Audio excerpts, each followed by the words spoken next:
মাগো, আমায় ছুটি দিতে বল। সকাল থেকে পড়েছি যে মেলা। এখন আমি তোমার ঘরে বসে করব শুধু পড়া পড়া খেলা।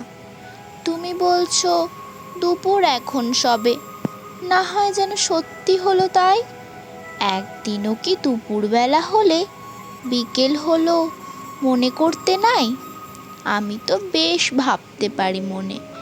সূর্যি ডুবে গেছে মাঠের শেষে, বাগদি বুড়ি চুবড়ি ভরে নিয়ে শাক তুলেছে পুকুর ধারে এসে। আধার হলো মাদার গাছের তলা, কালি হয়ে এলো দিঘির জল। হাটের থেকে সবাই এলো ফিরে, মাঠের থেকে এলো চাষির দল। মনে কর না উঠল সাজের তারা, মনে কর না সন্ধে হলো যেন। রাতের বেলা দুপুর যদি হয়, দুপুর বেলা রাত হবে না কেন?